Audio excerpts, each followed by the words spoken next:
एक आम सा आदमी, एक सरकारी कर्मचारी जो दिन भर ऑफिस में फाइल्स घुमाता है और रात को जिंदा रहने के लिए डिलीवरी बॉय बन जाता है। जिंदगी चल तो रही है, लेकिन एक रात एक तेज रफ्तार गाड़ी उसका सब कुछ खत्म कर देती है। आंख बंद होती है और बस एक सोच के साथ अंधेरा छा जाता है। मैं तो एक हिट एंड रन में मर गया था। पर जब आंखें फिर से खुलती है तो वो खुद को एक अनजाने शरीर में पाता है। मैं जो HWI हूं, जो GHOL क्लैन का दूसरा बेटा। एक डूबती हुई फैमिली, ना नाम ना पावर, सिर्फ कर्ज और बर्बादी का इंतजार। लेकिन ये जो HWI वो नहीं है जो सब समझते हैं। ये एक मॉडर्न दुनिया का आदमी है जिसे पता है सिस्टम को कैसे तोड़ना है और लोगों के दिमाग से कैसे खेला जाता है। और तब वो एक ऐसी बात कहता है जो पूरे क्लैन की तकदीर बदल देती है। फादर, प्लीज पास द जो GHOL clan on to me. अब शुरू होती है एक डेंजरस और थ्रिलिंग कहानी, जहां मुरीम की तलवारों के बीच एक मॉडर्न मास्टरमाइंड अपना रास्ता बनाएगा। क्या एक आदमी सिर्फ अपनी प्लानिंग, इंटेलिजेंस और सर्वाइवल इंस्टिंक्ट से इस पुरानी दुनिया में सब कुछ जीत सकता है? जब दिमाग तलवार से तेज हो तो जंग कैसे नहीं जीती जा सकती? मॉडर्न मैन इन मुरीम, एक ऐसी कहानी जो हर चैप्टर के बाद सिर्फ एक ही सवाल छोड़ती है, आगे क्या होगा? तो अब स्टार्ट करते हैं अपनी सराइस। इस सीरीज में कोई भी डेथ ना ब्यूटीफुल होती है ना पीसफुल। एक कार बहुत तेज जा रही थी और एक आदमी उससे बहुत शौक था। एक्सीडेंटली वो कार उससे टकरा गई और रिजल्ट में वो बहुत जोर से उछल गया कोलिशन की वजह से, जबकि कार सीधा चली गई और उसने हेल्प तक नहीं की। इस मोमेंट पे भी वो FIR भी लकी था क्योंकि वो अभी भी जिंदा था। पार उसके दिमाग में चल रहा था कि क्या वो ऐसे है मर जाएगा। उसने ये भी सोचा कि क्या उसकी लाइफ सिर्फ एवरेज थी या उससे भी नीचे। बाकी सब लॉग ऑन के जैसे उसने भी प्रोविंस छोड़ दिया और नोरोंगजिन पहुंचा। उसने 7 साल लेवल 9 सिविल एग्जाम की तैयारी में लगा दिए और अब वो 33 ईयर ओल्ड था जो एक डिलीवरी मैन बन चुका था। उसकी मां ने उसके लिए सब कुछ किया। वो इंश्योरेंस एजेंट बनी, नर्सिंग होम में नर्स, फिर छोटी स्नैक स्टोर, फ्लावर शॉप में काम किया और भी बहुत कुछ। उसके फादर के डेथ के बाद उसकी मां ने उसका कॉलेज ट्यूशन और इवन सिविल एग्जाम की फीस भी भरी। उसके नाम पे बस एक हाई चीज बची थी, कर्ज। उसने सिर्फ अपनी मां को तकलीफ हाई दी और फिर पिछले साल वो पैंक्रियाटिक कैंसर से मर गई। उसके दिमाग में ये चल रहा था कि अगर वो अभी मर गया तो क्या उसकी मां इस पार प्राउड होती? चाहे वो एक निकम्मा बीटा था, पार वो फिर भी उसकी मां का सब कुछ था। अचानक उसने देखा कुछ चमका और वो उसके फादर का कीपसेक था। उसके मुताबिक उसके पास लाइफ में और कुछ नहीं बचा, सिर्फ वो नेकलेस। तो उसने जबरदस्ती करके वो नेकलेस लेने की कोशिश की। खुशकिस्मती से वो उससे मरने से पहले ले पाया। सरप्राइजिंगली वो नेकलेस चमक उठा और अचानक इस आदमी की स्पिरिट एक नए आदमी में रीइंकारनेट हो गई, जिसका नाम था जो वाई, जो कि इस कहानी का मेन प्रोटैगनिस्ट है। लेकिन यूज कंफ्यूजन हो रहा था कि वो अभी भी जिंदा कैसे है, क्योंकि उसके मुताबिक वो तो क्लियरली डेथ के दरवाजे पार था। उसने याद करने की कोशिश की कि एग्जैक्टली क्या हुआ था। पार अनएक्सपेक्टेडली उसने पाया कि वो एक डिफरेंट बॉडी में था। फिर एक लेडी खुश हो गई कि जो वाई उठ गया है और उसने उसके पास खड़े आदमी संगोंग को ट्यूरेंट इन्फॉर्म किया। संगोंग ने इंस्टेंटली जो वाई से उसके फीलिंग्स के बारे में पूछा। जो वाई ने बोला कि हेडेक के अलावा वो ठीक महसूस कर रहा है। संगोंग के मुताबिक जो वाई 3 दिन तक सोए ह्यू द और कॉन्स्टेंटली पेन में ग्रोन कर रहे था। तो सब लोग खुश द कि अब वो ठीक है। इस मोमेंट पे जो वाई ने अपने पेट में कुछ फील किया तो वो लेडी बोली कि जो वाई को भूख लगी होगी। उसने कहा कि उससे कुछ खाना चाहिए एनर्जी के लिए। दूसरी तरफ अस लेडी ने संगोंग से पूछा कि क्या अभी तक मास्टर बैंक से कोई खबर नहीं आई। लेकिन जो वाई के माइंड में उसके करंट मेमोरीज के हिसाब से मास्टर बैंक जू जनरल था, जिसने अनुई में सॉल्ट और आयरन का मोनोपोली बना रखा था। उसने कहा था कि वो एक तलवार तभी बना सकता है जब उसके पास प्लाक्स हो जो जू जनरल इशू करता है। आगे संगोंग ने अस लेडी से पूछा कि क्या उससे लगता है कि सिर्फ कुछ हाई लॉग मास्टर बैंक का इंतजार कर रहे हैं। उसके अलावा संगोंग ने भी काश ये किस्मत मिलती ऐसा सोचा। अस लेडी ने संगोंग से ये भी पूछा कि स्वॉर्ड सेक्ट के हा क्लैन ने क्या कहा। जो वाई के मुताबिक हा सेयोंग हा क्लैन के स्वॉर्ड सेक्ट का जूनियर सेक्ट लीडर है, और इसी बंदे के वजह से जो क्लैन का आयरन चेंबर रैपिडली गिरता जा रहा है। मास्टर बैंग और हा क्लैन के बीच में मीडिएटर बनने के नाम पे हा यो ने 2000 सिल्वर कॉइन्स लेकर उन्हें धोखा दिया।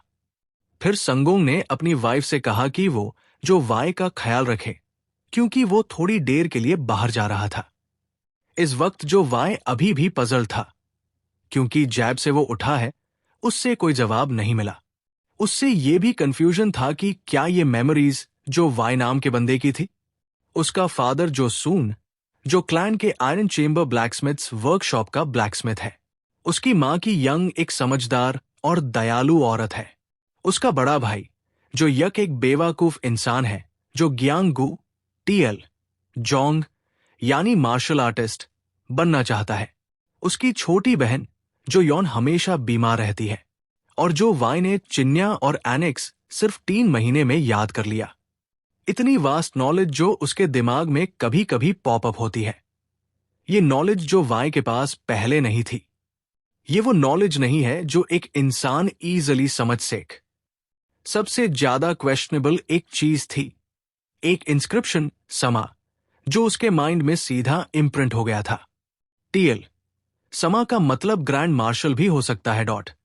इसके अलावा जैब भी जो वाई इस शब्द के बारे में सोचता है, तो उसके अंदर अनबियरेबल एंगर उठता है। उसके माइंड में सिर्फ केओस हाई केओस है। जो वाई अभी भी वंडर कर रहा था कि क्या ये कोई डायमेंशनल शिफ्ट था, क्योंकि उससे अभी भी डेथ से पहले वाली पेन याद थी। जो वाई इरिटेट था, क्योंकि यूं समझ नहीं आ रहा था कि ये सब क्या हो रहा है और उससे यहां जीने के लिए क्या करना चाहिए। एक किंग, एक जनरल, एक जज, एक गॉड। मैं तो सिर्फ एक टेस्ट टेकर हूं जिसके पास 7 साल का एक्सपीरियंस है और कुछ पार्ट टाइम जॉब्स। जो वाई के मुताबिक अब सिर्फ एक हाई रास्ता बचा है, एक मार्शल आर्ट्स मास्टर बनना जैसे नॉवेल्स में होता है। पार उसके दिमाग में था कि क्या यहां आसपास कोई मास्टर मिल सकता है। सरप्राइजिंगली जो वाई ने जो वायु को देखा, उसके दिमाग में आया कि जो वायु को मार्शल आर्ट्स के बारे में पता जरूर होगा। लेकिन जो वाई कंफ्यूज था कि जो यक इतना स्लॉपी क्यों है। जो वाई सोचता है कि उसका एलिमेंट्री स्कूल फ्रेंड जो केंडो क्लब में था, वो जू यक से ज्यादा बेटर था। अस मोमेंट जो वायु ने जो वाई से पूछा कि क्या उसका तबीयत ठीक लग रहा है, तो जो वाई ने कहा कि वो ठीक से मूव कर सकता है। फिर जो वाई ने उससे पूछा कि उसने ये कहां से सीखा, तो जू वायु ने रिप्लाई दिया कि उसने ये टैब सीखा जैब उसने अपने फ्रेंड जैंग सैम को एक ड्रिंक खिलाई थी। जू वायु के अलावा जैंग सैम मिलिट्री से था, लेकिन जो वाई ने उससे बोला कि इस चीज को सीखने का कोई पॉइंट नहीं है। फिर उसने पूछा कि क्या उसने कभी किसी एक्चुअल जोंग हो से कुछ सीखा है, सिर्फ अपने नेबरहुड वेल फ्रेंड के अलावा। रिजल्ट में जू वायु गुस्से से भर गया और जो वाई से पूछा कि क्या वो उसका मजाक उड़ा रहा है, क्योंकि उसके मुताबिक जो वाई को पता था कि वो अलग अलग प्रीफेक्चर्स में घूमता था मार्शल आर्ट सीखने के लिए, लेकिन आज तक किसी जोंग हो से नहीं मिला। एक इंस्टेंट में जो वाई ने जू वायु से माफी मांग ली।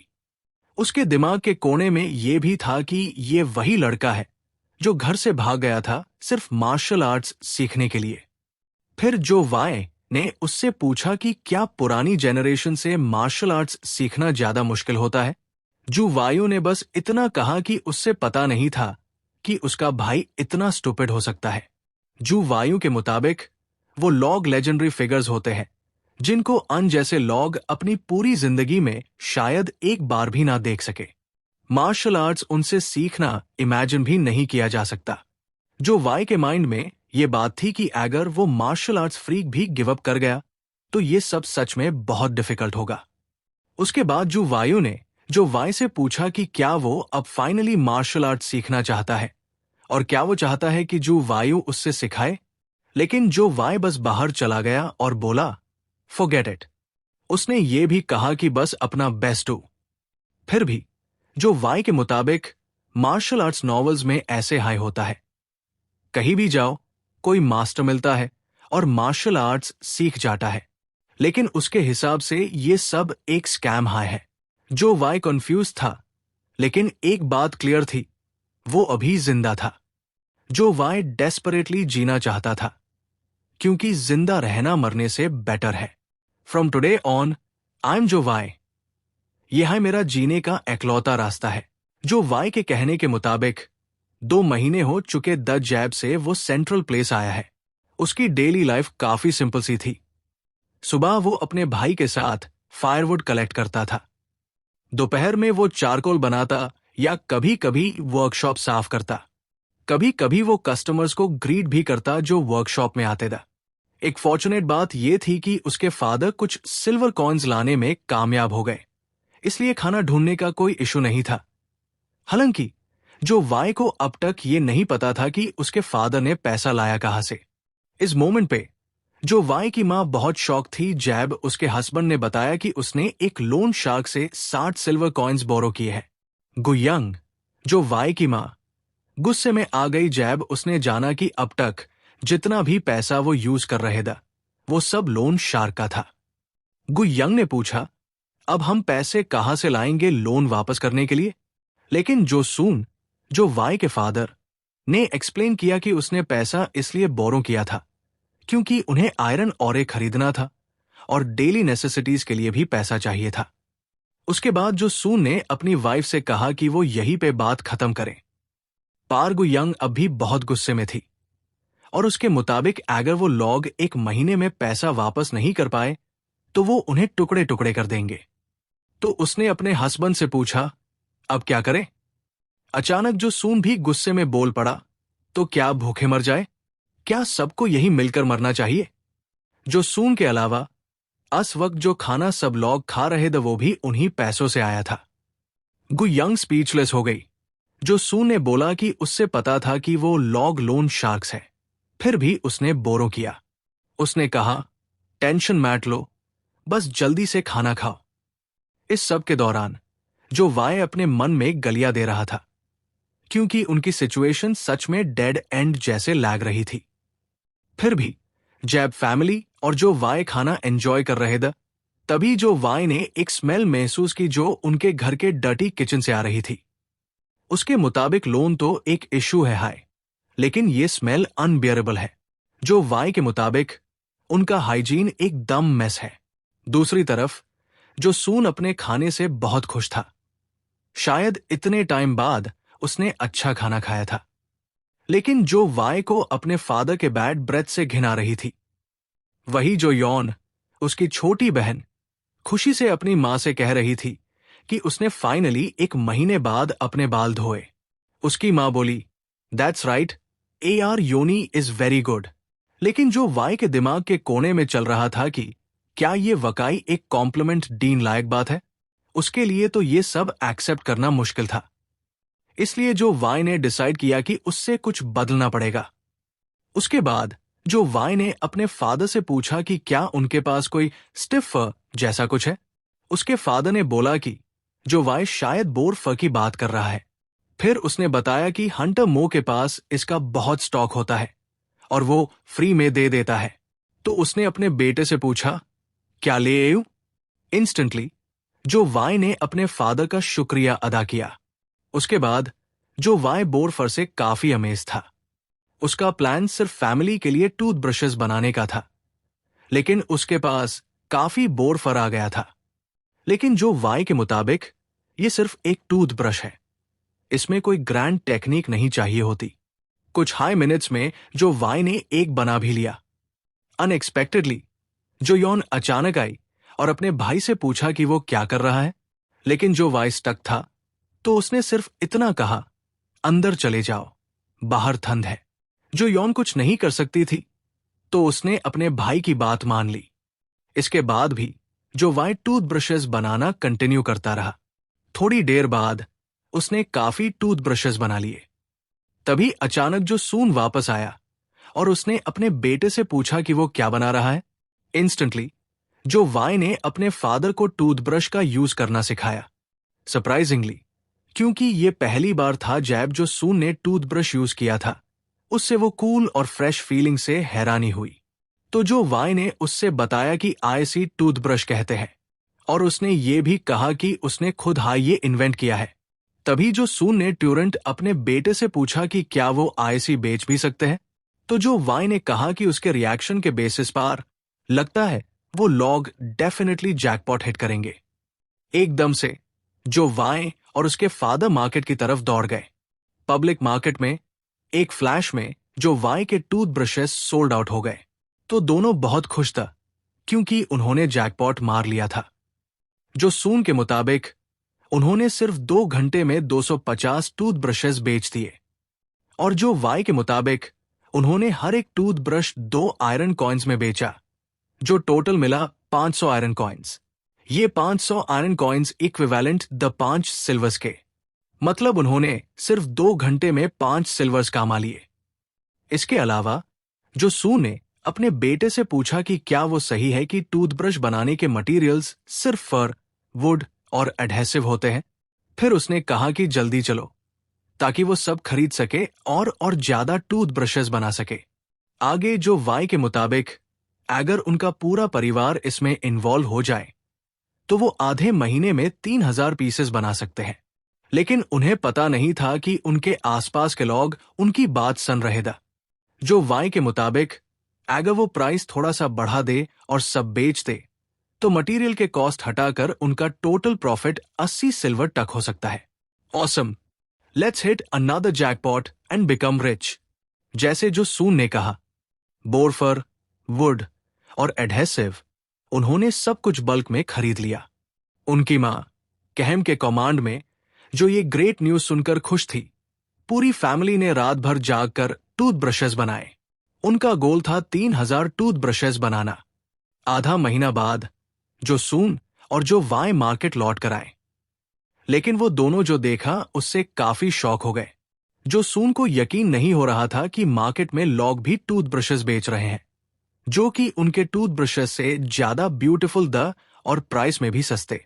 जो वाई को भी भरोसा नहीं हो रहा था, क्योंकि इस जमाने में इंटेलेक्चुअल प्रॉपर्टी राइट्स का कॉन्सेप्ट नहीं था। उसके बाद जो सून ने अपने बेटे से पूछा कि अब क्या करें, लेकिन जो वाई ने बोला कि वो खुद अपने फादर से कुछ पूछना चाहता था। जो वाई के मुताबिक लोन शार्क्स की डेडलाइन में सिर्फ आधा महीना बचा है, तो उसने अपने फादर से पूछा, अगर हमने पैसा वापस नहीं किया तो क्या वो लोग हमारे हाथ काट देंगे। इस मोमेंट पे जो वाई और उसके फादर दोनों कंफ्यूज था, क्योंकि सिर्फ 15 दिन बचे द डेट रीपे करने के लिए। अभी जो वाई सोच रहा था कि ट्रांसमाइग्रेशन नॉवेल्स में तो मेन कैरेक्टर सब कुछ लाइटनिंग स्पीड से सॉल्व कर लेता है, तो क्या यूज इलेक्ट्रिसिटी इन्वेंट करनी चाहिए।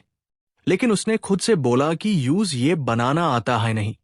फिर उसने सोचा स्टीम इंजन बनाए, लेकिन एफआईआर सोचा कि रेलवे हाई नहीं है, तो क्या फायदा। फिर उसने गन बनाने का सोचा, लेकिन एफआईआर ये भी याद आया कि उससे गन बनाना भी नहीं आता।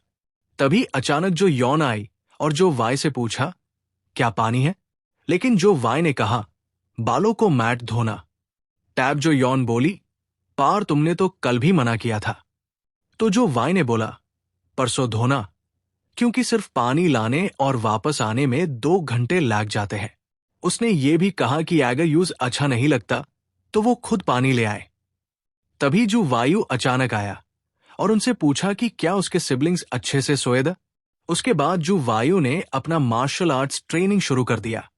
लेकिन जो वाई के दिमाग में चल रहा था कि क्या जो वायु के पास दिमाग नहीं है, जब उनका पूरा परिवार रुइन में है तो कम से कम उससे प्रेटेंड तो करना चाहिए कि उससे वरी हो रहा है। फिर जो यौन ने अपने भाई से पूछा कि क्या उससे लगता है कि उनका सेकंड ब्रदर जो वाई अचानक बदल गया है। तो जो वायु ने पूछा, कैसे।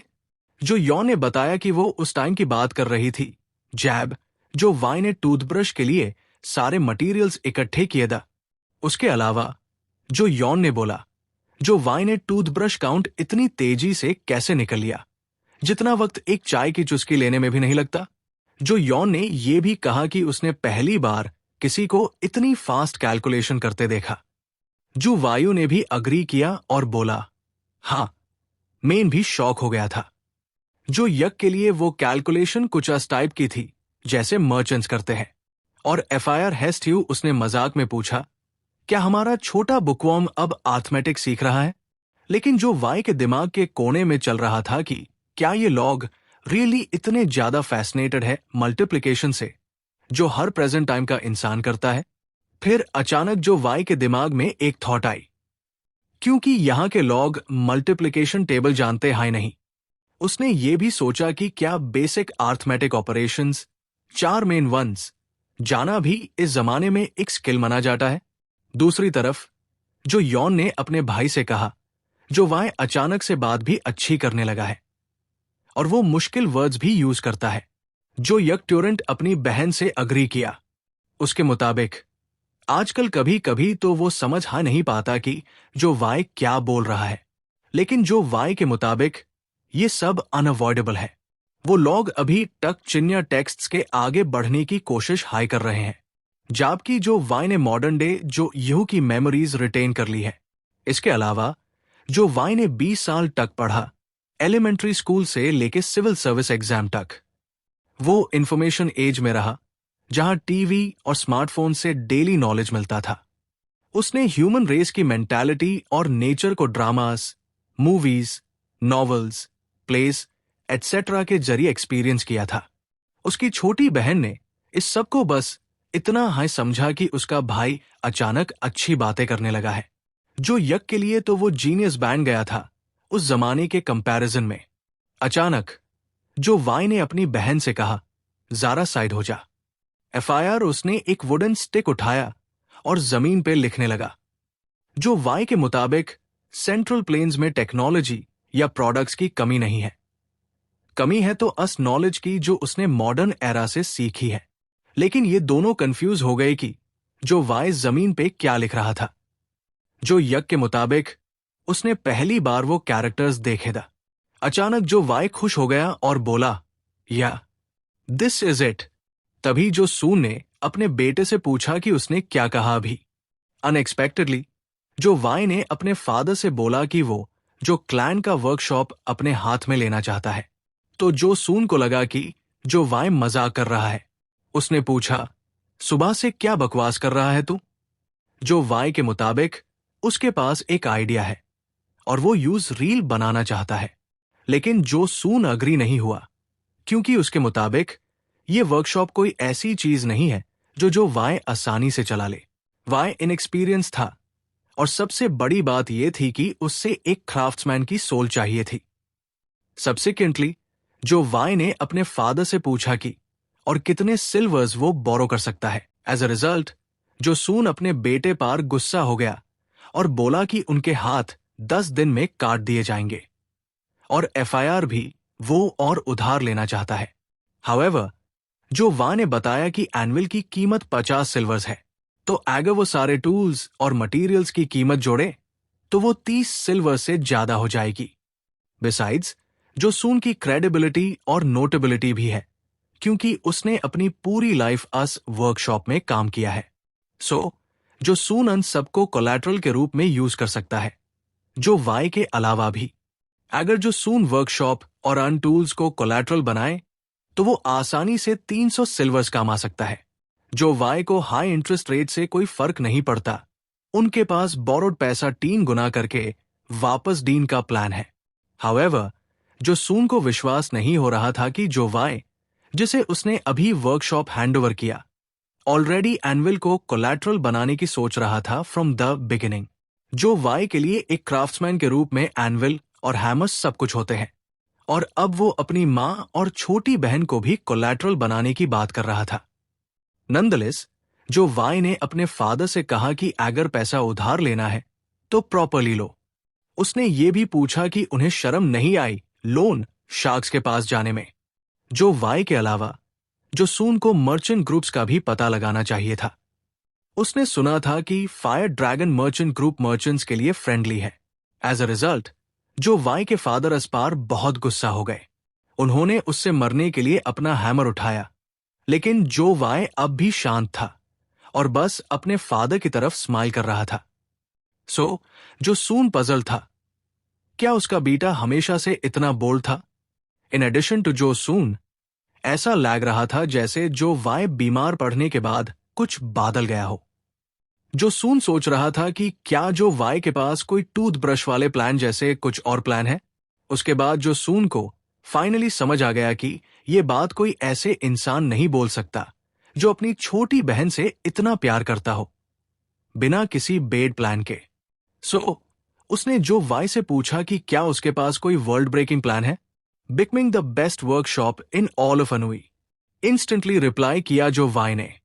और उसके अलावा उसने अपने फादर से कहा कि वो जो क्लैन का आयरन किंगडम अनूई प्रोविंस में एस्टैब्लिश करेंगे।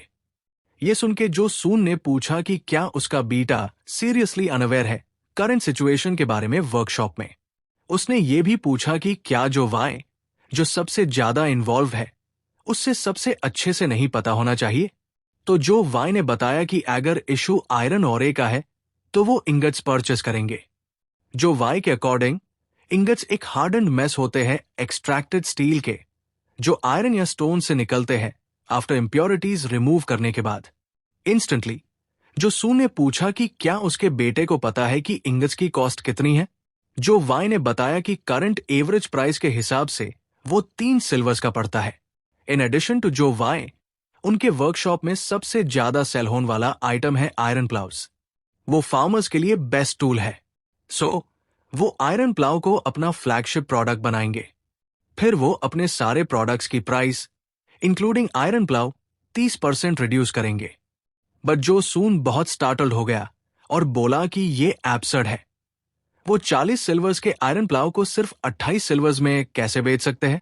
इन एडिशन टू जो सून, उसने पूछा कि क्या जो वाई को पता नहीं है कि एक आयरन प्लाउ बनाना कितना मुश्किल होता है। वो आधे महीने का काम है। एज पर जो सून, जो वाई ने कहा कि वो टाइम स्टील एक्सट्रैक्ट करने में लगता है। उसने पूछा कि ऐसा क्यों है। जो वाई ने बताया कि अगर जो सून इंगत से काम करे तो वो 4 दिन में प्लाव बना सकता है। 4 दिन? तुम कितनी अच्छी बातें कर लेते हो। जो सून बोला, अन 4 दिनों में मुझे एक्सक्रूशिएटिंग पेन से गुजरना पड़ेगा और एनुअल के साथ कांस्टेंट स्ट्रगल करनी पड़ेगी, सिर्फ इसलिए ताकि उससे सिर्फ 20 आयरन कॉन्स में बेचती हूं। In addition to him, even एक लंबरजैक का डेली वेज 10 आयरन कॉइन्स होता है। 4 दिनों में वो 40 कॉन्स कमा लेता है। सो जो वाई ने पूछा, किसने कहा कि आप हाई बनाएंगे।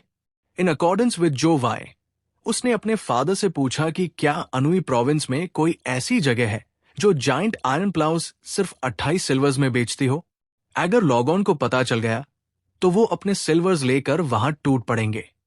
रीसेल करने पार भी उनका प्राइस ज्यादा होगा। वो डेली 30 आयरन प्लाउस इजीली प्रोड्यूस कर लेंगे। हाउएवर, जो सून ने पूछा कि क्या उसके बेटे का दिमाग खराब हो गया है, तो जो वाई बस हंसा और बोला कि वो बिल्कुल सही है। मीनवाइल, जो वाई ने कहा कि वो छोटी स्केल से शुरू करेंगे। सबसे पहले वो 20 लॉगॉन को हायर करेंगे। अस मोमेंट से उनके फादर ट्रेनिंग के जिम्मेदार होंगे। First, charcoal burners. फिर उसने अपने फादर से पूछा कि क्या उससे और एक्सप्लेन करना पड़ेगा। इन एडिशन टू जो वाई, वो उनकी ट्रेनिंग हैंडल करेगा। हर यूनिट में 2 लॉग होंगे। वो 6 घंटे काम करेंगे। 2 शिफ्ट्स के लिए 4 लॉग चाहिए होंगे। मोरोवर, स्टोकर्स जो बिलोस के साथ काम करते हैं, वो जॉब सिंपल लगती है लेकिन वो काफी टफ है क्योंकि उन्हें फायर के सामने कंटिन्यूअसली रहना होता है। 2 लॉग एक शिफ्ट के लिए इनफ होंगे। सैम वे में हर 6 घंटे के लिए 2 शिफ्ट्स चाहिए होंगे। सो टोटल 4 लॉग लगेंगे। ऑफ कोर्स, जब तक वो लॉग फायर के टेम्परेचर को अच्छे से असेस करना नहीं सीख लेते, उन्हें कांस्टेंट सुपरविजन चाहिए होगा। Next up would be the forgers. उनका काम सबसे टफ है। इन एडिशन टू जो वाई, उन्हें सबसे ज्यादा मैन पावर वही चाहिए। करंटली उनके पास एक एनुअल है, तो 4 लॉग मिलकर एक यूनिट बनाएंगे। हर यूनिट 5 घंटे काम करेगी, 2 शिफ्ट्स के साथ। टोटल 8 फॉर्जर्स लगेंगे। ये लॉग जो क्लैन की वर्कशॉप के कोर होंगे। सो जो वाई ने अपने फादर से रिक्वेस्ट की कि वो उनका ध्यान रखे और उन्हें एजुकेट करें। Next are the molders. जो वाई ने अपने फादर से कहा कि फॉर्जर्स के बाद उन्हें मोल्डर से डील करना होगा। अकॉर्डिंग टू जो वाई, एक यूनिट में 2 लॉग होंगे। हर 6 घंटे में 2 शिफ्ट चाहिए तो 4 लॉग लगेंगे। इन अकॉर्डेंस विद जो वाई, इस बीच में वो खुद सेल्स, प्रमोशन और ट्रेड बिजनेस हैंडल करेगा। करंट स्केल ऑफ वर्कशॉप छोटा है, सो जो सून अकेला हाई ऑपरेट कर पा रहा था, बट फ्यूचर में उन्हें और मैन पावर चाहिए होगी।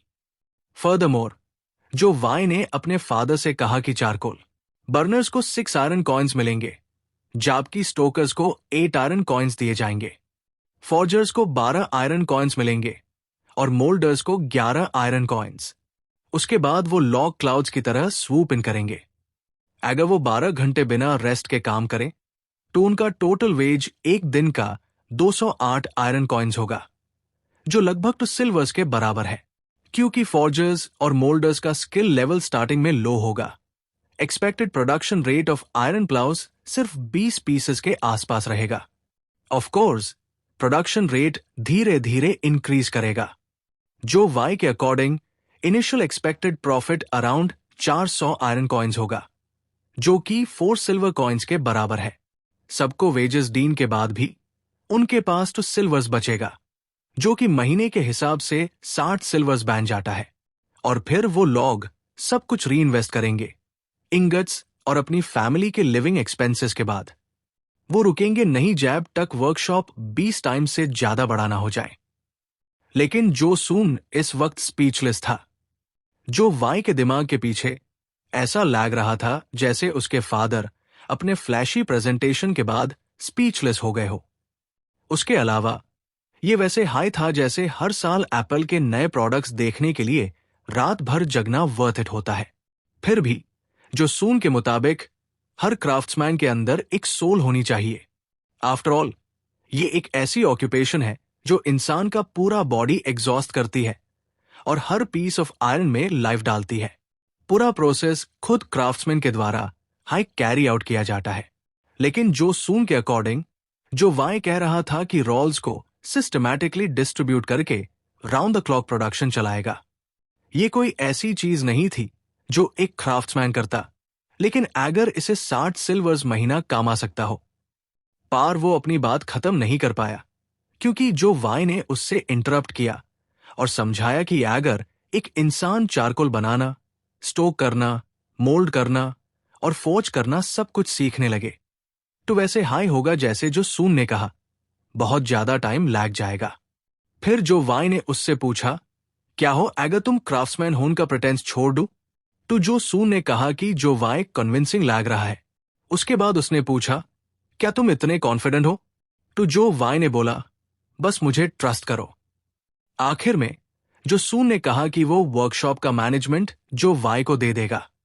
डिवीजन ऑफ लेबर एक full blown revolutionary production system, जो सबसे पहले हेनरी फोर्ड के इंडस्ट्रियल एरा में इंग्लैंड में स्टार्ट हुआ था, अब जो क्लाइंट के वर्कशॉप में शुरू होने वाला था। इस वक्त जो वाई ने खुद से कहा कि अगर पैसा कामना है तो पहले शूज रिप्लेस करने होंगे। तभी जो वाई ने अपने फादर से पूछा, आप अंदर क्यों नहीं जा रहे? लेकिन जो सून उस वक्त बहुत नर्वस था। जो वाई के दिमाग के पीछे ये चल रहा था, क्या फायदा क्राफ्ट्समैन होने का अगर मेयर फादर एक सिंपल से ओल्ड मैन है जो लाइफ के रियलिटी से अनजान है? तभी एक गार्ड आया और जो वाई से बोला कि वो उनका यंग मास्टर्स 3rd कस्टमर है। तो उसने कहा, प्लीज उधर जाके अपनी टर्न का वेट कीजिए। जो वाई के दिमाग में गार्ड बिल्कुल एक मर्चेंट ग्रुप के गेटकीपर जैसे बिहेव कर रहा था। उसकी आंख बहुत तेज थी। तो जो वाई ने गेटकीपर को थैंक्स बोला और लाइन में चला गया। लेकिन जो वाई के हिसाब से जो लॉग अंदर से निकलते हैं, उनके चेहरे पे कभी अच्छा एक्सप्रेशन नहीं होता, तो उससे लगा कि ये आसान नहीं होगा। थोड़ी देर बाद जो वाई और जो सून की टर्न आ गई, लेकिन जो सून अब भी काफी नर्वस दिख रहे था। तो जो वाई ने उनसे कहा, आप यही रुक जाओ। उसके बाद जो वाई अंदर गया, लेकिन वो शॉक हो गया जब उसने ली जोंगी को देखा। फिर ली जोंगी ने उससे पूछा, कितने सिल्वर्स चाहिए? जो वाई के दिमाग के पीछे लाइन की आवाज बिल्कुल अलग लग रही थी, लेकिन उसने रिप्लाई दिया, मुझे 300 सिल्वर्स चाहिए। लेकिन उस आदमी ने सिर्फ जो वाई को देखा और जैब उसने देखा कि जो वाई गरीब लग रहा है, तो उसने इंस्टेंटली रिजेक्ट कर दिया। लेकिन अनएक्सपेक्टेडली जो वाई ने बोला, 3 साल बाद लाइंग वाई इस बात का पछतावा करेगा। जैब वो फ्लोर को घूर रहा होगा। ये सुनकर वो आदमी स्टन रह गया। जो वाई के अलावा हो सकता है कि ये उसकी जिंदगी की सबसे बड़ी मिस्टेक बन जाए। और तुमने क्या कहा? अस आदमी ने पूछा। तो जो वाई ने कहा, जो कहा वही कहा। लाइंग वाई कनेक्शन लूज कर देगा अस वर्कशॉप से, जो अनुई में majority iron work material supply करेगा और सबसे चीप डिलीवरी चार्ज लेगा।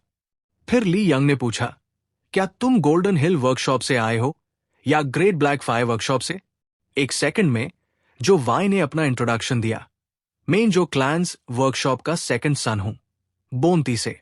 टू ऑफ कोर्स मैं जो क्लैंस वर्कशॉप के बिहाफ पर यहां आया हूं। लेकिन अचानक ली यंग ने पूछा, क्या तुम यहां मुझे चिढ़ाने आए हो? क्या तुम फायर ड्रैगन मर्चेंट ग्रुप के नाम को लाइटली ले रहे हो? लेकिन जो वाई सिर्फ साई करता है और कहता है, मुझे पता है कि मेरी फैमिली का नाम इतना फेमस नहीं है। जो वाई ने कहा कि वो कभी भी क्रेडिट ट्रांजैक्शन करने की हिम्मत नहीं करेगा। तो फिर ली जोंग ने कहा। उसके बाद जो वाई ने अपनी पॉकेट से कुछ निकला और बोला कि वो सारे स्टील टूल्स मार्केट प्राइस पे कोलैटरल के तौर पर रख देगा। 300 स्टील्स। एम्बल की वैल्यू लगभग 50 सिल्वर्स है। 2 बेड हैमर्स, 2 छोटे हैमर्स और 3 steel blades, including 6 cast iron frames, सबका कंबाइंड मार्केट प्राइस होगा 40 सिल्वर्स। जो वाई के मुताबिक वर्कशॉप का लॉट साइज 220 पंग है, जिसका वैल्यू है 40 सिल्वर्स। ओक ट्रीज 3000 जून्स, चारकोल्स 400 जून्स और बर्ग्स 3000 जून्स, इन सबका मिला के वैल्यू होता है 10 silvers. Total collateral 150 silvers. Note, पंग 1 कोरियन फ्लोर स्पेस यूनिट है और जून 1 कोरियन वेट यूनिट है। लेकिन ली यंग ने पूछा, और रिमेनिंग 150 सिल्वर्स का क्या? उसने उससे बताया कि उसका फादर अपने लेट 30 सेकंड्स में है, जबकि उसकी मदर मिड 3 सेकंड्स में, उसका बड़ा भाई, और वो दोनों 202 एस में है। जो वाई ने उससे बताया कि वो उन चारों की जिंदगियों को कोलैटरल के रूप में डाल देगा, खुद के साथ।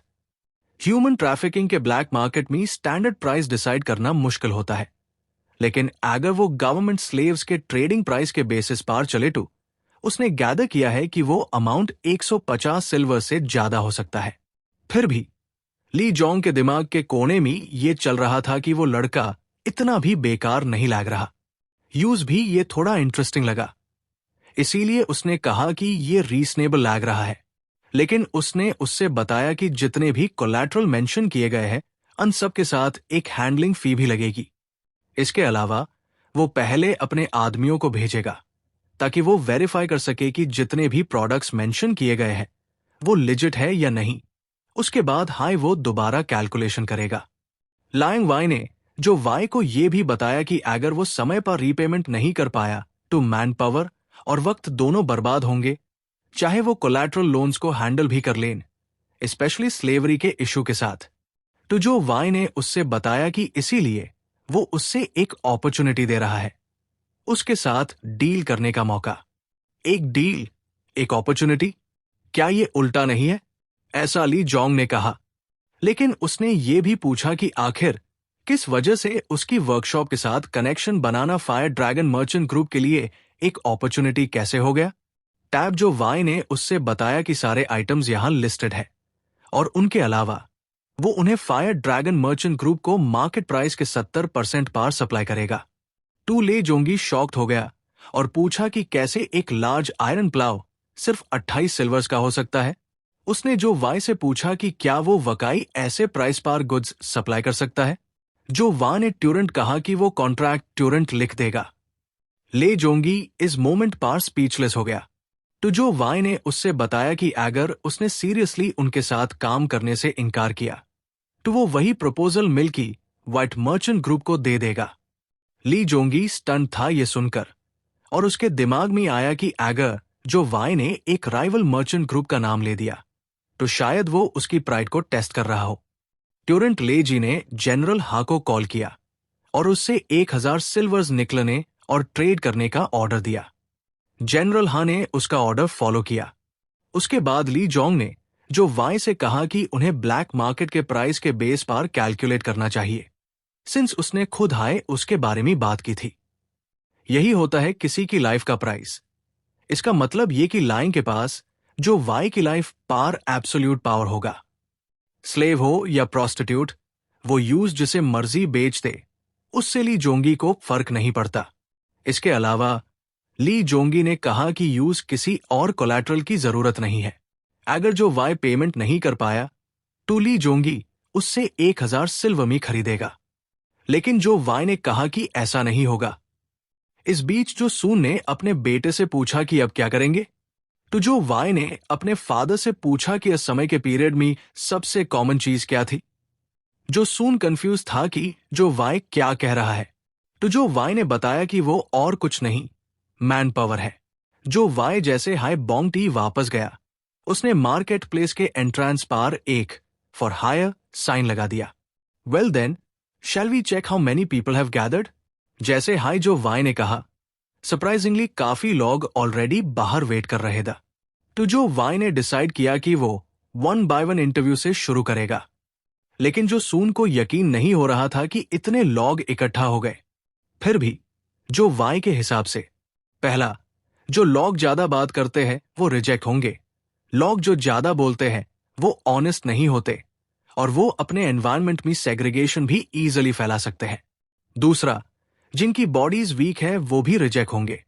वो वर्कशॉप के आर्जुअस काम को सर्वाइव नहीं कर पाएंगे। तीसरा, जो लोग स्लोवेटेड हैं वो भी रिजेक्ट होंगे। अगर वो जॉब के स्टार्ट में हाई नाइव होंगे तो वो वर्क प्रोसेस को डिसरप्ट करेंगे। इसके अलावा जो वाई के लिए सबसे इंपॉर्टेंट है स्किल, वो सारी इकोनॉमिक्स की नॉलेज जो उसने बिजनेस एडमिनिस्ट्रेशन में मेजर करते वक्त सीखी थी। पार्ट टाइम जॉब्स का एक्सपीरियंस, किताबें पढ़ना, रिसर्च करना, ये सब उसके खुद का बिजनेस एस्टैब्लिश करने में मदद करेंगे। अब जो वाई ने जो क्लैंस वर्कशॉप के नए मेंबर्स का स्वागत किया, उसने उन्हें बताया कि अभी के लिए सभी लोग सुबह इकट्ठा होंगे, चाहे उनका शिफ्ट कुछ भी हो, क्योंकि उन्हें अभी वर्कशॉप से फेमिलियर होना है। उसके बाद जो वाई ने उन्हें रिटन कॉन्ट्रैक्ट दिखाया। सबसे पहले उन लोगों से शुरू होगा जो चारकोल बर्नर्स के रूप में सिलेक्ट हुए हैं। जो लोग पढ़ सकते हैं वो अपना कॉन्ट्रैक्ट ट्यूरेंट पढ़ सकते हैं और उसके एक्सप्लेनेशन को बाद में सुन सकते हैं। जो वाई ने यह भी बताया कि जो लोग नहीं पढ़ सकते वो किसी और से पढ़वा सकते हैं जिसे पढ़ना आता हो, ताकि वो कॉन्ट्रैक्ट का कंटेंट वेरीफाई कर सके। जैसे कि जो वाई ने कल बताया था, चारकोल बर्नर्स की डेली सैलरी 8 आयरन कॉइन्स होगी। अगर वो ओवर टाइम करें तो उन्हें 2 आयरन कॉइन्स पर आर का बोनस मिलेगा। लेकिन कुछ वर्कर्स बोनस पे को लेकर कंफ्यूज थे, तो उन्होंने ट्यूरेंट जो वाई से पूछा। जो वाई ने बताया कि ये उनकी एडिशनल सैलरी है। लेकिन लेफ्ट साइड वेल आदमी को लगा कि जो वाई का मतलब यह है कि उनकी सैलरी उनके वर्किंग आवर्स के साथ बढ़ेगी। लेकिन राइट साइड वाला आदमी 1 घंटे के लिए 2 आयरन कॉइन्स का बोनस सुनकर अमेज था। जो वाई के मुताबिक उन्हें हर 7 दिन में 1 बार रेस्ट का मौका मिलेगा और उसके लिए उन्हें हॉलिडे पे भी मिलेगा। हॉलिडे पे उनकी यूजुअल सैलरी का 70% होगा। सिंपली पुट, वो 7 आयरन कॉइन्स होगा। लेकिन एफआईआर भी कुछ लोग हॉलिडे पे को लेकर पजल द, तो जो वाई ने उन्हें समझाया कि वो सैलरी उन्हें 10 दिन भी मिलेगी जैब वो ब्रेक पार होंगे। इसके अलावा जो वाई के लिए सबसे क्रूशल बात है, वर्कशॉप के हर मेंबर का अच्छा रेस्ट लेना। उन्हें रेस्ट की जरूरत थी ताकि वो अपनी फिजिकल स्ट्रेंथ को मेंटेन कर सके और अगले दिन और मेहनत से काम कर सके। इस वजह से ये लोग बिलीव हाई नहीं कर पा रहे थे कि उन्हें ब्रेक लेने पार भी पे किया जाएगा। हाउएवर, जो वाई ने उन्हें बताया कि सरप्राइज होने का टाइम अभी नहीं आया, क्योंकि एक परफॉर्मेंस डे भी बाकी है। इन एडिशन टू जो वाई, उसने उन्हें यह भी बताया कि अगर वो एक दिन में 30 डू से ज्यादा चारकोल प्रोड्यूस करते हैं तो उन्हें 50% रेज मिलेगा। टीएल डू एक ट्रेडिशनल कोरियन यूनिट है वॉल्यूम या कैपेसिटी का। एक डू 18 लाइटर्स। इसका मतलब है कि वो एक दिन में 12 आयरन कॉइन्स कमा सकते हैं। और भी उनके पास वीकली लीव के अलावा मंथली लीव भी है। अगर वो अपना मंथली लीव यूज नहीं करते तो उनका सैलरी डबल हो जाएगा। एनुअल लीव भी है। अगर कोई 1 साल तक बिना लीव लिए काम करता है तो अगले साल यूज 5 दिन का एक्स्ट्रा एनुअल लीव दिया जाएगा।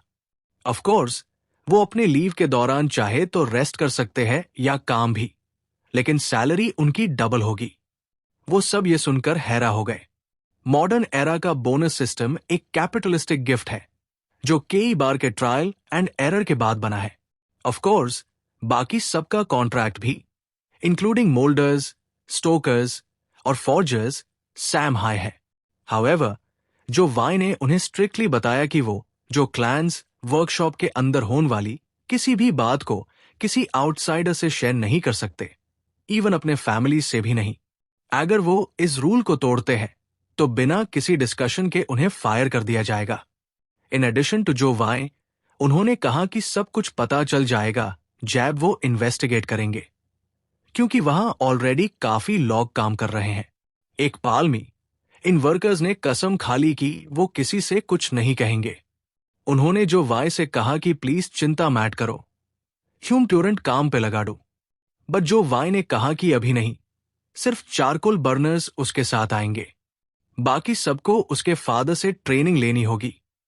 इन एडिशन टू जो वाई, उसने ये भी कहा कि उन्हें सैलरी के बारे में चिंता करने की जरूरत नहीं है, क्योंकि ट्रेनिंग के दौरान भी उन्हें पे किया जाएगा। गॉट इट, हम अपनी जान दे देंगे जो क्लैंस वर्कशॉप के लिए, ऐसे बोला अनलॉगॉन ने। उन्होंने ये भी कहा कि और कहीं इतना पैसा नहीं मिलता। Everyone was happy at that moment. Presently workers अपना काम स्टार्ट कर रहे हैं। हाउएवर, जो सून बहुत ज्यादा गुस्से में था। मैं ऑलरेडी बोल चुका हूं कि तुम विंड मिल बंद नहीं कर सकते, फॉर क्राइंग आउट लाउड। तुम ऐसा नहीं कर सकते इवन अगर चारकोल तुम्हें जला रहा हो। तुम फायर से नजर नहीं हटा सकते, हीट को अपने पूरे बॉडी से महसूस करो। तुम बस बिना सोच समझे मार रहे हो, इसलिए इतनी नॉइज हो रही है। हैमर की स्ट्रेंथ वेरी नहीं करनी चाहिए, हर जगह बराबर स्ट्रेंथ से मारो। कितनी बार बोलूं समझने के लिए। ऑन दी अदर हैंड, जो सूनन वर्कर्स को अप्रिशिएट भी कर रहा था, जो अपना काम ठीक से कर रहे था। हाउएवर, एक लड़का सोच रहा था कि जो सून उससे भी दांतेगा। कॉन्ट्ररी टू दैट, जो वाई बस स्माइल कर रहा था। उसके माइंड में था, स्टेटस इंसान को बादल देता है। जो वाई ने सडनली अपने फादर को बुलाया और पूछा कि क्या वो थोड़ा टाइम दे सकते हैं। जो सून ने पूछा, क्या हुआ? उसके बाद जो वाई ने कहा, आपको नहीं लगता कि ये सब लॉग काफी यूजफुल लग रहे हैं अब? इन एडिशन टू जो वाई, उसने बोला कि अब वक्त आ गया है प्रोडक्शन स्टार्ट करने का। बट जो सून ने कहा कि ये इम्पॉसिबल है। उसने पूछा, हम क्या बनाएंगे इनकी स्किल्स के साथ? उसके अकॉर्डिंग जो क्लैंस वर्कशॉप की प्रोडक्ट क्वालिटी आसानी से अचीव नहीं की जा सकती। लेकिन जो वाई ने कहा, मैं ऑलरेडी बार बार कह चुका हूं कि 70% क्वालिटी तक पहुंचना भी ठीक है। 70%? नो वे, इन आदमियों की स्किल्स 50% तक भी नहीं जा सकती। जो सून ने कहा। तो जो वाई ने पूछा, आप इनकी सैलरी से वाकिफ तो है? आज 20 दिन है, क्या आप तैयार है सारी 1000 सिल्वर सैलरी में उड़ाडीन के लिए? इन एडिशन टू जो वाई, उन्होंने लोन शार्क्स का पेमेंट भी कर दिया है। इंगट्स का कॉस्ट निकलने के बाद उनकी सिल्वर्स सिर्फ 10 दिन और चलेंगी। जो वाई ने कहा, वर्कर्स की सैलरी, फूड एक्सपेंसेस और लिविंग कॉस्ट हम सीरियसली डूब जाएंगे। अब ह्यूम डिसीजन लेना हाई पड़ेगा। एक पाल में जो सू ने 3 दिन और मांग लिए। उसने कहा कि वो कम से कम इतना कर देगा कि वो लॉग एक क्राफ्ट्समैन की नकल कर सके। बट जो वाई ने कहा, आप पहले भी यही कह चुके हो, ये लास्ट बार होना चाहिए। मीनवाइल 3 डेज लेटर, ये वर्कर्स अब अपने काम ही एक्सपर्ट हो गए था। वो एक्सट्रीमली एफिशिएंट था। हाउएवर, जो सून सोच रहा था कि जो वाई ने आखिर ये आइडिया सोचा कैसे।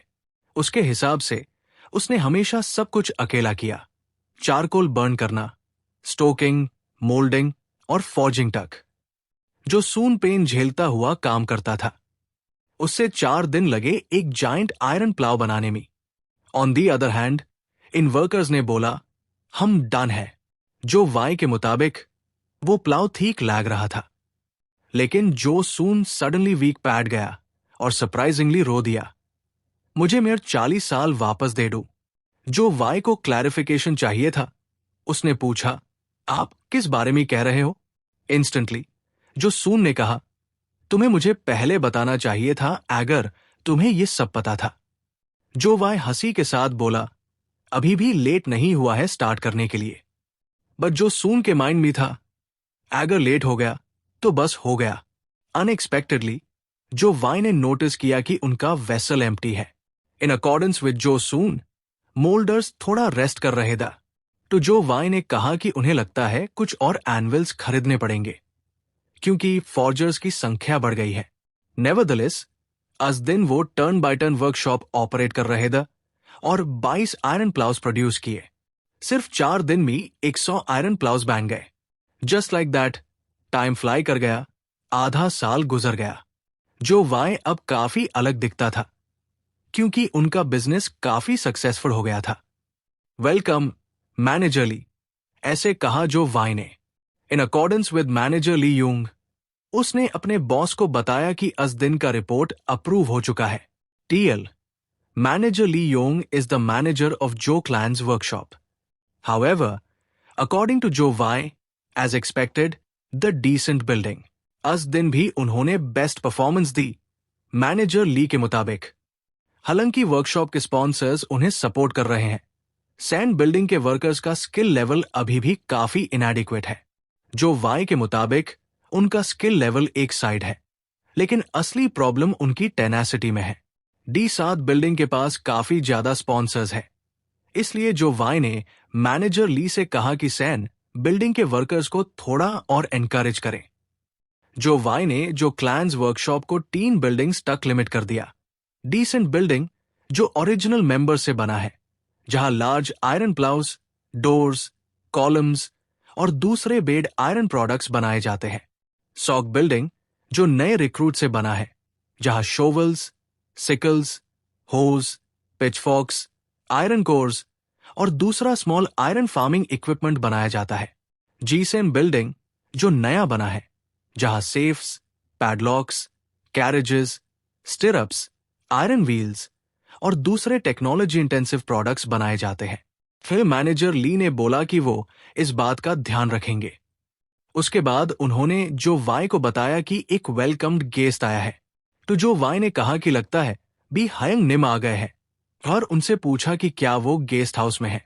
लेकिन मैनेजर ली ने बताया कि बी हयंग निम 2 घंटे पहले हाय आ गए था। मैनेजर ली के अलावा बी हयंग निम टैब से जो वाई के डेली वर्क खत्म होने का इंतजार कर रहे था। जो वाई ने बोला, मुझे पहले बता देते, और गेस्ट हाउस की तरफ दौड़ते ह्यू चला गया। टैब तक गेस्ट हाउस में बैन निम अब भी जो वाई का इंतजार कर रहे था। गुडनेस जोंग हा निम, जो वाई ने बोला। उसके मुताबिक उससे अभी भी नोसिया महसूस हो रहा है पिछली दफा की ड्रिंकिंग से, जो 3 दिन पहले हुई थी। और उसने मजाक में पूछा, हयंग निम, क्या तुम दोबारा अपने छोटे भाई को मारने का प्लान बना रहे हो क्या? ट्यूरेंट, हयंग निम ने कहा, नो वे, और उन्होंने भी कहा कि उन्हें भी वैसे हाई फील हो रहा है। लेकिन उनके मुताबिक वो सिर्फ मिलने आए द मर्चेंट शॉप वापस जाने से पहले। जो वाई हंसते ह्यू बोला, ये सब उसका नतीजा है जो तुमने एक्टिंग की थी कि तुम हैंडल कर सकते हो। हयंग निम के मुताबिक पब्स का मैं उसके साथ सूट नहीं किया। हयंग निम ने कहा कि वो नेक्स्ट टाइम जरूर जीतेगा। टी में एक डिस्टिल्ड चाइनीज लिकर है। जो वाई ने बोला, हाँ, तुम्हारे पास वो सिल्वर है ना जो तुमने प्रॉमिस किया था। लेकिन हयंग निम ने बोला कि वो 44 है और गेम अभी खत्म नहीं हुआ, तो ज्यादा खुश होने का कोई रीजन नहीं। फिर हयंग निम ने जो वाई से पूछा, ये जंगी हयंग निम कौन है जो तुम बार बार मुझे इस नाम से बुला रहे हो? जो वाई ने बोला, बस ऐसे हाई कोई है। दूसरी तरफ हयंग निम ने पूछा कि क्या जो वाई ने अभी तक स्पॉन्सर्स वेल इशू को सेटल नहीं किया। जो वाई ने जवाब दिया, हां, अभी सोच रहा हूं। हयंग निम के मुताबिक यह बात केयरफुली हैंडल करना जरूरी है, लेकिन जो वाई के पास ज्यादा वक्त नहीं बचा। फायर ड्रैगन मर्चेंट ग्रुप का नाम यूज करने की भी एक लिमिट है, चाहे जो वाई कितना भी सिक्योरिटी का ध्यान रखे। सबको पता है कि मार्केट में चीप आयरन प्रोडक्ट्स जो क्लैन्स वर्कशॉप के हैं। जो वाई ने कहा कि अभी सब कुछ इतना जल्दी नहीं हुआ। टैब हायंग निम ने उससे नाइव कहा और पूछा, क्या तुम जानबूझकर अनजान बन रहे हो? उनके मुताबिक अब तक ऑफिशियल्स सिर्फ फायर ड्रैगन मर्चेंट ग्रुप पर नजर रखे ह्यू है, लेकिन वो अपना ब्रेकिंग पॉइंट जल्दी हाई पहुंचने वेल है। हायंग निम ने जो वाई को बोला कि वो ऑफिशियल्स के बारे में कुछ नहीं जानता, वो वाइल्ड डॉग्स जैसे होते हैं, लेकिन जो वाई बस मुस्कुरा दिया और बोला, तुम तो वैसे भी उन्हें डिटेन करते रहना जैसे अभी कर रहे हो। हर उसने अपनी किताब निकाल ली। हायंग निम के दिमाग में गालियां चल रही थी। जैब उसने देखा कि जो वाई ने एहर अपनी किताब निकाल ली। फिर जो वाई ने बोला, जैसा तुम कह रहे हो, कुछ रूमर्स तो चल रहे हैं। 7 दिन पहले जो वाई ग्रेट ट्रेजर मर्चेंट ग्रुप के पास गया था और कल मिल्की व्हाइट मर्चेंट ग्रुप के पास। समहाउ उन्हें पता चल गया कि जो वाई को शूज कलेक्ट करने का शौक है, तो उन्होंने उससे एक pair silk line shoes gift किया और वो शूज काफी अच्छे कंडीशन में था। उन्होंने 80% मार्केट प्राइस पर डील ऑफर की। ऑफ कोर्स इतना सिंपल नहीं हो सकता। शायद वो एक्सटर्नल प्रेशर से इजीली बाहर निकल जाए, जैसे हायंग निम कर रहे हैं। टैब हायंग निम ने जो वाई की बुक पकड़ ली और पूछा, क्या तुम्हें लगता है लॉग सिर्फ प्रॉफिट के बेसिस पर जुड़ते हैं? हायंग निम के मुताबिक ये इमोशनल कनेक्शन का भी मामला होता है। फिर उन्होंने बोला कि उनके पास टाइम नहीं है कि जो वाई उसके बारे में ऐसे बातें करे। उन्होंने ये भी कहा कि ऑफिशियल्स प्रॉब्लम नहीं है। 1 महीना हो चुका है जैब से वर्कशॉप के मर्चेंट्स ने प्रोटेस्ट करना स्टार्ट किया उनके मर्चेंट ग्रुप के सामने। ज्यादा देर नहीं लगेगी, जैब वो सब जो वाई के पास आ जाएंगे। उनके लिए तो उनकी जिंदगी का सवाल है। लेकिन जो वाई ने सिर्फ ये बोला, अगर वही प्रॉब्लम है तो उसके लिए मैंने ऑलरेडी कुछ सोचा हुआ है। जो वाई के मुताबिक जितनी जल्दी आयरन का इशू सॉल्व हो जाए उतना हाई बेहतर। हायंग निम के मुताबिक मास्टर बैंक का डायरेक्टली फॉलो करना बेहतर होता, लेकिन मास्टर बैंक सिर्फ एक छोटी वर्कशॉप को स्पॉन्सर नहीं करेगा। एफआईआर उन्होंने जो वाई से कहा कि यूज मास्टर बैंक से जल्द कनेक्शन बनाना होगा। टैब जो वाई ने पूछा, तुम्हें क्या लगता है जो क्लैंस वर्कशॉप से महीने का नेट रेवेन्यू कितना आता है? हायंग निम ने जवाब दिया, पता नहीं। तो जो वाई ने बताया 600 सिल्वर्स यानी 60 गोल्ड। इस बात को सुनके जो वाई शॉक्ड रह गया।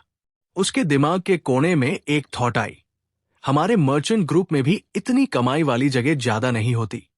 लेकिन जो वाई के अकॉर्डिंग उसने टाइम पर सारे ऑफिशियल्स को ब्राइब करके काम निकलवा लिया था, यानी उसने वो प्रॉब्लम ब्राइब्स के थ्रू सॉल्व कर दी थी। सिर उसने बोला कि नेक्स्ट पार्ट चाहिए तो कमेंट करो।